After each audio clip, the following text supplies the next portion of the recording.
దయగల మా కన్న తండ్రి, నీ అత్యంత ప్రేమను బట్టి కృపను బట్టి నీకు వందనములు స్తోత్రములు చెల్లించుకొనిచున్నాం. తండ్రి, ఈ కొప్పరు గ్రామంను ప్రేమించి నీ దైవజనులను రప్పించి ఎవరు చెప్పని ఎన్నడూ వినని నీవు రాయించి మాకు ఇచ్చిన గ్రంథము నుండి మీ పిల్లలకు తెలియజేసి ప్రతి ఒక్కరిని సత్యం వైపు నడిపించాలని కొంతమంది పిల్లలను ఎన్నుకొని వారి ద్వారా ఇంత ఘనకార్యాలు చేస్తున్నందుకు నీకు వందనములు స్తోత్రములు. వారి చేసిన పని వలన అనేకులకు రక్షణ, మీకు మహిమ కలుగునాగున. మరి ఈ పనిని దీవించండి. మాకు అవసరమైన కొదువై ఉన్న నీ మహాజ్ఞాన సంగతులను తెలియచేసి మా మనోనేత్రములు వెలిగించి బైబిల్లో క్రైస్తవుని గూర్చి ఏమి చెప్పబడి ఉన్నదో ఆ మాటలు వినున్నట్లును, విని మర్చిపోయేవారుగా కాకుండా మోసపోయేవారు కాకుండా వాక్యానుసారంగా జీవించినట్లును ప్రతి ఒక్కరిని నడిపించమని యేసు నామములో ఈ ప్రార్థన అడిగి వేడుకొనిచున్నాను తండ్రి, ఆమేన్. ప్రియమైన దేవుని సంగమా, ప్రభువు నామములో మీ అందరికీ వందనాలు. ఈరోజు ఈ పాఠాన్ని భిన్నంగా ప్రకటించుచుని అనేకులను మోసపుచ్చుచున్న దొంగ బోధకులు, మోసకాండ్రైన పనివారు మన మధ్య చాలామందే ఉన్నారు. వారు కూడా కళ్ళు తెరవాలనే ఉద్దేశంతో పిల్లలు తాపత్రయపడి ఈ సత్యాన్ని ఈ గ్రామానికి వినిపింపచేసి కొందరినైనా దేవుని వైపు తిప్పాలని, మేము దేవుని వైపే ఉన్నాము అని భ్రమపడుచున్న వారికి కనువిప్పు కలగడానికే ఈ సభలు పెట్టబడి ఉన్నవి. ప్రియమైన దేవుని పిల్లలారా, వాక్యము మనల్ని రక్షించేది.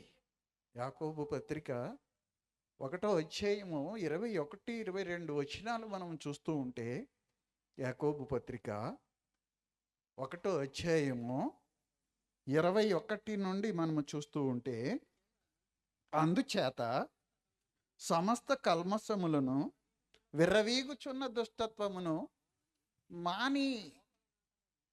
ఈ మాట ఎందుకు అన్నాడు అంటే, నిజంగా కోపపడేవారు, నిజం చెప్తే కోపపడి, సత్యం చెప్తే కోపపడేవారు, మేమే అదుకులమని అనుకునేవారు, వారిలో వారు విర్రవీగుతూ ఉంటారు. పైన వచనాన్ని చూస్తుంటే 20వ వచనము చూస్తూ ఉంటే, ఎందుకనగా నరుని కోపము దేవుని నీతిని నెరవేర్చదు. ఇంకా పైన 19వ వచనం కూడా చూస్తుంటే, సహోదరులారా మీరు ఈ సంగతిని ఎరుగుదురు కనుక ప్రతి మనుష్యుడు వినుటకు ఎగిరిపడువాడుగాను, మాటలాడుటకు నిదానించువాడుగాను, కోపించుటకు నిదానించువాడునై ఉండాలి. సంఘానికి చెబుతూ ఈ కోపతాపాలు అండి, వినకపోవటాలు, ఎక్కువగా మాట్లాడేటాలు ఇవన్నీ జరుగుతున్నాయి. ఇదంతా ఎందుకట? కూడా చాలామంది విర్రవీగుతున్నారు అని. ఎందుకంటే లోపల నాటబడిన వాక్యం లేక కల్మషము, దుష్టత్వము ఉందట. అందుకని విర్రవీగుడుతనము. వాటిని మానేమంటున్నాడు సంఘానికి చెప్తూ. ఎందుకు చెప్తున్నాడు? ఉన్నాయి కాబట్టి చెప్తున్నాడు. అన్యులకు చెప్తలేదు, కొత్తగా వచ్చిన వాళ్ళకి చెప్తలేదు, సంఘానికే చెప్తున్నాడు. యాకోబు పత్రిక కూడా సంఘానికే. కనుక ప్రియమైన దేవుని పిల్లరా, వినువారు అని వినుటకు ఎగురపడమన్నాడు. మాటలాడుటకు నిదానించాలి, కోపించుటకు నిదానించాలి అంటాడు. ఎందుకంటే నరుని కోపము దేవుని నీతిని నెరవేర్చదు. అందుచేత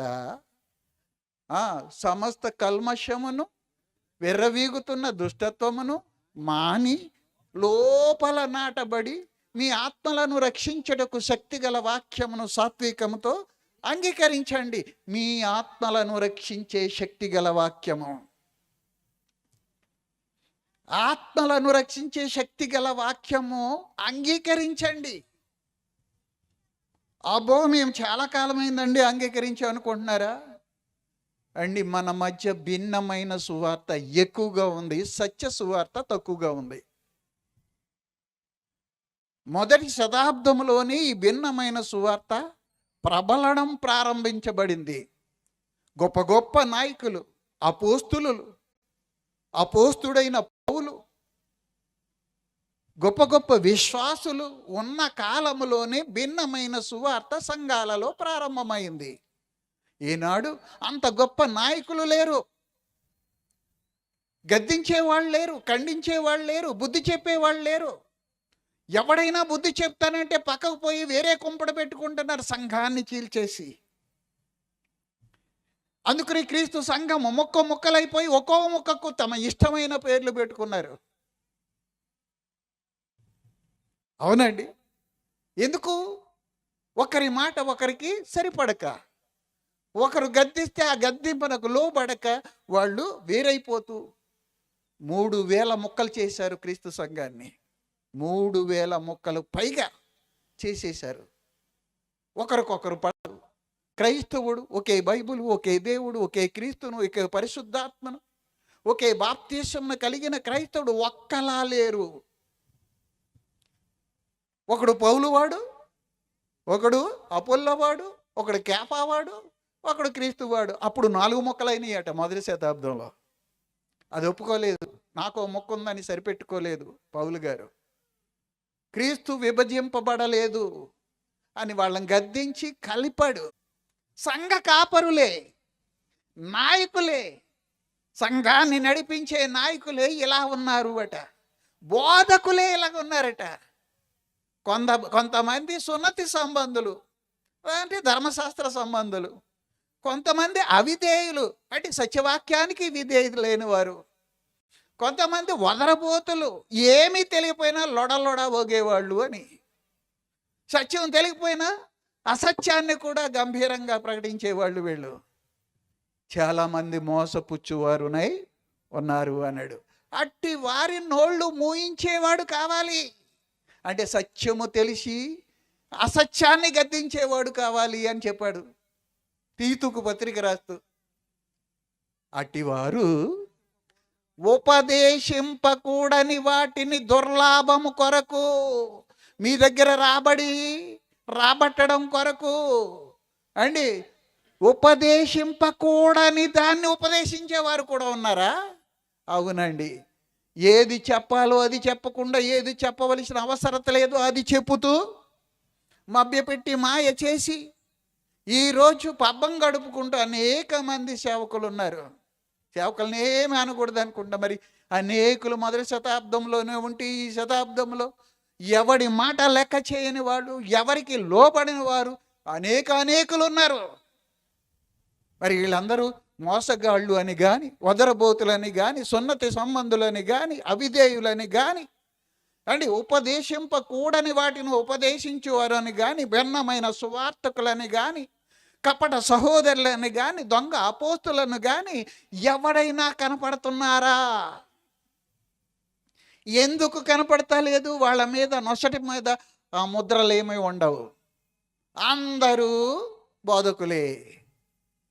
మరి ఇంతమంది బైబిల్లో మొదటి శతాబ్దంలోనే ప్రవేశించిన ఈ 21వ శతాబ్దంలో లేరు అనుకుంటే అది మీ భ్రమ.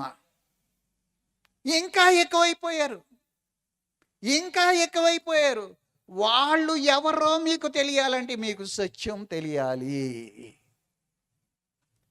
ఎవరో మీకు తెలియాలంటే సత్యవాక్యము మీకు తెలియాలి. సత్యము తెలియకనంత కాలము అందరూ బోధకులే, అందరూ మంచివారే, అందరూ కూడా సువార్తికులే, అందరూ కాపరులే, నడిపించువారే అనుకుంటున్నాము. అలాగైతే అనేకులని ఎందుకు రాస్తాడండి? అనేకులు ఉన్నారు అని ఎందుకు రాస్తాడు? అరే, పౌలు కట్టిన సంఘాలనే భిన్నమైన సువార్తకు తట్టుకు తిప్పేశారండి ఆయన ఉండగానే. చూడండి గలతీ సంఘాన్ని ఏం చేశారు? గలతీ సంఘాన్ని ఏం చేశారో 6వ వచనం చూడండి, 1వ అధ్యాయం 6వ వచనం, 6వ వచనం 1వ అధ్యాయము. క్రీస్తు కృపను బట్టి మిమ్మును పిలిచిన వానిని విడిచి మిమ్మును పిలిచిన వాణ్ణి విడిచి భిన్నమైన సువార్త తట్టుకు మీరింత త్వరగా తిరిగిపోవుట చూడగా నాకు ఆశ్చర్యం. ఏటి కష్టపడి నేను సంఘాన్ని కడితే బోధకులుగా దూరి కపట సహోదరులుగా మోసకాండ్రైన పలే పాడు చేస్తున్న వారు ఎవరు? మీకు కనపడాలా? సత్యం నేర్చుకుని ఉండాలి మీరు. అంటే సత్యవాక్యము మీకు తెలిసి ఉండాలి. అందరి చేతుల్లో బైబిలే ఉంటుంది, అందరూ వాక్యం చెప్తున్నట్టుగానే ఉంటారు. భిన్నమైన సువార్త ఎలాగొచ్చింది? ఏంటి, ఎలాగుంటుంది భిన్నమైన సువార్త? ఈరోజండి అనేక సంఘాలు ఈ భిన్నమైన సువార్తకు లోనయ్యి పేర్లు పెట్టి చెప్పం. మీరు తెలుసుకోవాలంటే సత్యాన్ని తెలుసుకుని ఉండాలి. ఈరోజు ఒక సత్యం చెప్పబడతా ఉంటుంది, ఈ సత్యాన్ని బట్టి కొందరు బయటపడతారు. ఈరోజు ఒక సత్యం బయటపడుతూ ఉంది, ఆ సత్యాన్ని బట్టి దొంగ బోధకులు ఎవరు? కొద్దిమంది అయినా మీకు కనపడతారు, కొద్దిమంది అయినా.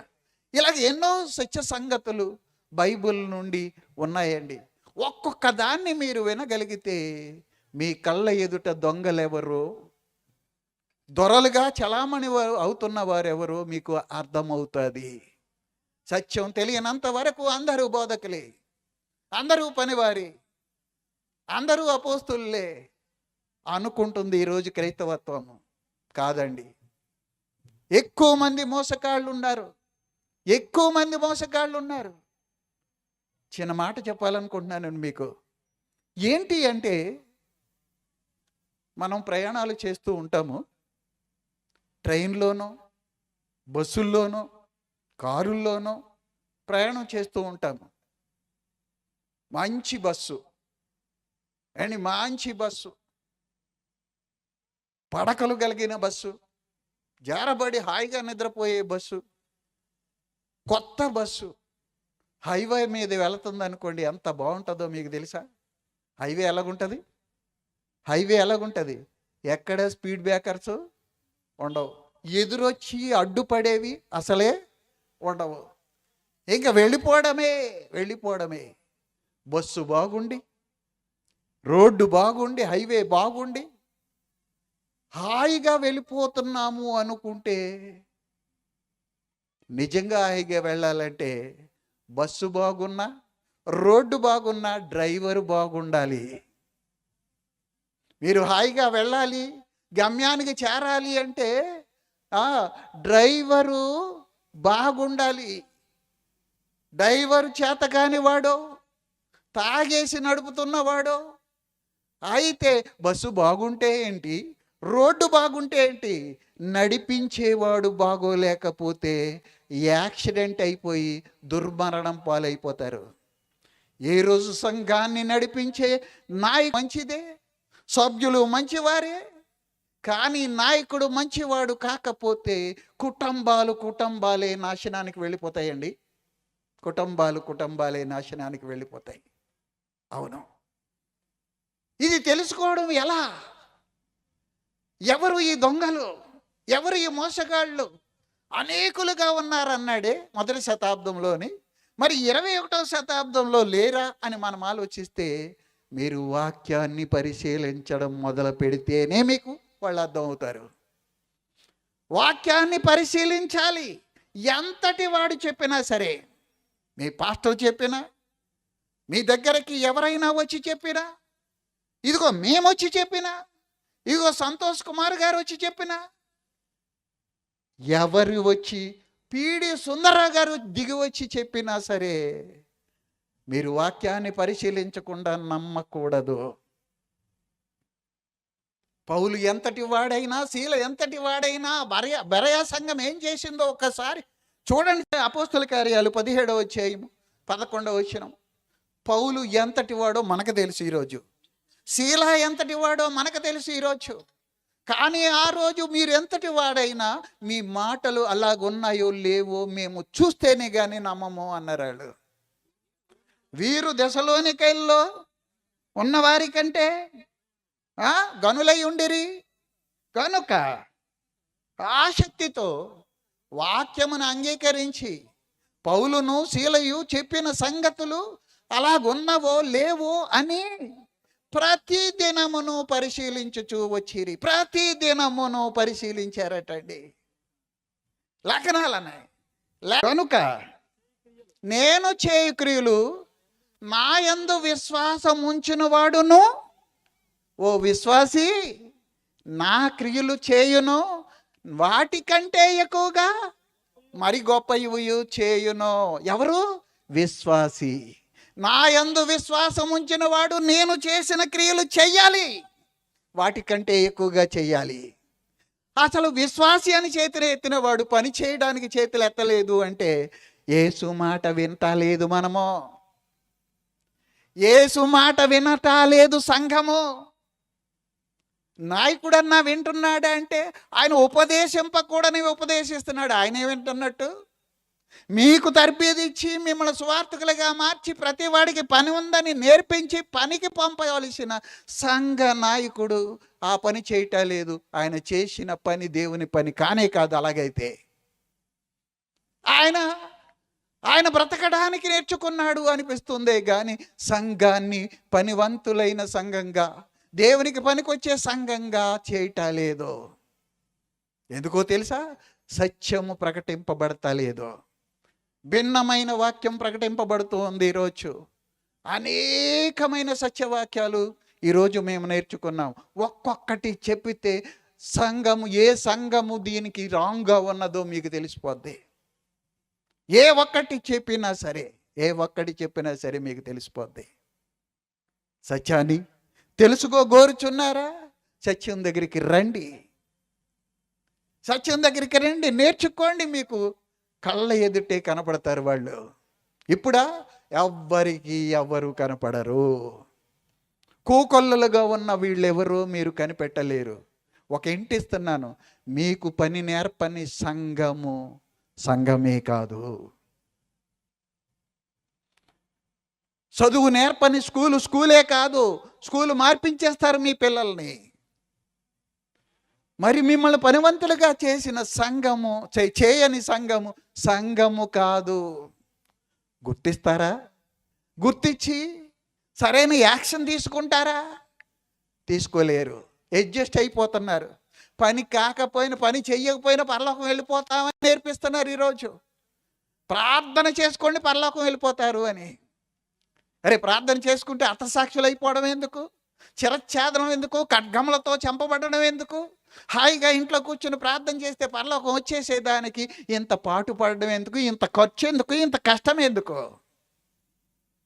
ఊరకనే రాదు పరలోకం. ఊరకనే లేదు. పనివాడే జీతమునకు పాత్రుడు అన్నాడు. ఈరోజు బోధ మారిపోయింది. భిన్నమైన బోధ ప్రబలుతూ ఉంది. అది మరొక సువార్త కాదు. క్రీస్తు సువార్తను చెరపగోరేవాడు ఎవడో తెలుసా? సాతాను ఏజెంటే. ఎందుకంటే సాతానుకు కూడా బోధించడం తెలుసండి. చూడండి ఒకసారి. మత్తయి సువార్త 4:6 లూకా సువార్త 4:6.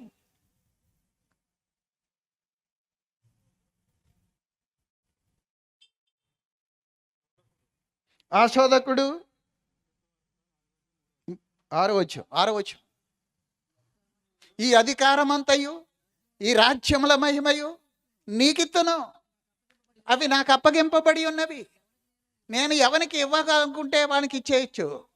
కాబట్టి నువ్వు ఒక పని చేయి, నీవు నాకు మ్రొక్కితివా, నీకు ఇచ్చేస్తాను. క్రీస్తునంటుందండి నాకు మ్రొక్కితివా అని. ఇంకేమంటుంది? దేవాలయ శిఖరం మీద నిలబెట్టి కిందకి దూకు. ఇటు యేసుకు బోధన చేస్తుంది. వాక్యం చెప్పింది యేసుకి. వాక్యమై ఉన్న యేసుకి వాక్యమే చెప్పింది. మీకు చెప్పడం ఒక లెక్క. సాతానుగా గాల్లో వచ్చి చెప్పదు, బోధకుల్లో దూరే చెప్తుంది. భిన్నమైన సువార్తకులు వాళ్ళే అని మీరు గ్రహించకపోతే నాశనం అయిపోతారు. యేసుకు చెప్పిందండి కిందకు దూకు అని. ఆ నీరు 9వ వచనం. 9వ వచనం వాడు చూడండి ఒకసారి. ఆయనను యెరూషలేము దేవాలయ శిఖరమున నిలవబెట్టి, నువ్వు దేవుని కుమారుడు అయితే అక్కడి నుంచి కిందకి దూకుము, నిన్ను కాపాడుటకు తన దూతలకు మీ తండ్రి ఆజ్ఞాపిస్తాడు, మీ పాదములు ఎప్పుడు రాతికి తలగలకుండా ఎత్తి పట్టుకుంటారు అని బోధించిందండి. అని రాయబడి మీరెక్కడ ఉంటారు ఒకేలా ఆయన వచ్చేటప్పటికి? అంటే చివరిగా ఆయన వచ్చేటప్పటికి చివరి తరాలలోనే 2-3 తరాలు ఉంటాయి కదా, వాళ్ళకేనా రాజ్యం? మనకు లేదా రాజ్యం? యేసు ఈ లోకానికి వచ్చిన కాడి నుంచి, రాజ్య స్థాపన చేసిన కాడి నుంచి ప్రపంచంలో ఉన్న అప్పటి నుండి చివరి వరకు ఉన్న ప్రతి క్రైస్తవుడు రాజ్యంలో ఉండాలి. ఆయన వచ్చినప్పుడు రాజ్య స్థాపన చేస్తే చివరి క్రైస్తవులే ఉంటారా రాజ్యంలో? వాళ్ళకే ఎఫెక్ట్ ఇచ్చేలాగైతే మనకెందుకు రాజ్యం గురించి? మనము కూడా రాజ్యంలో ఉండాలి. ఉన్నాము, అదే రాజ్యంలో ఉన్నాము. రాత్రి విన్నారు కదా, అదే రాజ్యంలో యాహాను గారు ఉన్నారు, మీరున్నారు, నేనున్నాను. ఇప్పుడు రాజ్యం రాలేదని ప్రకటించేది భిన్నమైన సువార్త కాదా? యేసు రాజుగా వచ్చుచున్నాడని సువార్త భిన్నమైనది కాదా? ఈ రాజ్య సువార్త ప్రకటించే, రాలేదని రాజ్య సువార్త ప్రకటిస్తే అది భిన్నమైనది కాదా? ఎంతమంది ఉన్నారండి తప్పు ద్వారా నడిపించేవాళ్ళు. వాళ్ళు గుట్టు విప్పడానికి ఒకటి శాంపుల్గా ఈ ఊర్లో ఇది పెట్టారు, ధైర్యం చేసి మన పిల్లలు. ఇలాంటివి ఎన్ని ఉన్నాయనుకున్నారు?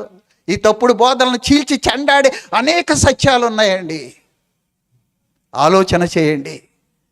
యేసు రాజ్యాన్ని స్థాపించి పరిశుద్ధులకు అప్పగించి వెళ్ళాడు. ఇప్పుడు ఎవరు పరిపాలిస్తున్నారు, ఎవరు పరిపాలించాలో, 1000 ఏళ్ల పరిపాలన అంటే ఏంటో మనం ఈరోజు వినబోతున్నాం. ప్రార్థన చేసుకుందామండి. దయగల మా కన్న తండ్రి, ఇదిగో నీ పిల్లలుగా నీ మాటలు విన్నాము. మీరు మా కొరకు రాయించిన సత్యవాక్యాలు తెలియక అనేక మంది మోసపోతూ ఉన్నారు తండ్రి. భిన్నమైన సువార్తకు లోబడి కుటుంబాలే నాశనానికి పరుగులు పెడుతున్న ఈ రోజుల్లో ఈ కొప్పరు గ్రామాన్ని ఎలాగైనా రక్షించాలని కొద్దిమంది పిల్లలు కంకణం కట్టుకొని నీ మహాజ్ఞాన సంగతులు, సత్యమైన సువార్త ప్రకటింప చేయాలని సంఘం పొరపడుతున్న, భిన్నంగా ప్రకటించుచున్న కొన్ని మాటలు ఈరోజు చెప్పాలని దూర ప్రాంతం నుండి మా మధ్యకు పిలిపింపబడి వచ్చిన నీ బిడ్డను ఎత్తిపట్టి మీ మాటలని ఆయన నోర మాకు వినిపింప చేయండి తండ్రి. అవసరమైన కొదువైన నీ మహాజ్ఞాన సంగతి ఈరోజు ప్రకటింపబడతలేదు. ప్రకటింపబడలేని వాటిని ప్రకటించుటానికే నీ పిల్లల్ని ఎన్నుకున్నారు, మమ్మల్ని ఎన్నుకున్నారు. దూర ప్రాంతం నుండి ప్రయాసపడి వచ్చి ఇదిగో ఇంత వాక్యాన్ని, ఇంత మంచి వాక్యాన్ని ప్రకటించుటకు వచ్చిన నీ బిడ్డను దీవించండి, ఆశీర్వదించండి, రాకపోకల్లో తోడుగా ఉండండి. ఒక బలహీనమైన శక్తిగా అనేక చోట్ల ప్రసంగిస్తూ అనేకులను సత్యం వైపు తిప్పుతున్న నీ బిడ్డను ఎత్తి పట్టండి. ప్రతి విషయంలో కూడా చేదోడు వాదోడుగా ఉండండి తండ్రి. సహాయం చేయండి. ఈరోజు మేము వినబోతున్న పాఠము తెలియని ప్రతి ఒక్కరికి కనువిప్పు కావాలని కోరుకుంటూ ఉన్నాము. సరైన జ్ఞానాన్ని ఇచ్చి బిడ్డను నడిపించి ఇదిగో ఈ యొక్క ఊరికి కావలసిన సత్యవాక్యాన్ని వినిపింప చేయమని యేసు నామములో ఈ ప్రార్థన అడిగి వేడుకొనిచున్నాను తండ్రి. ఆమేన్.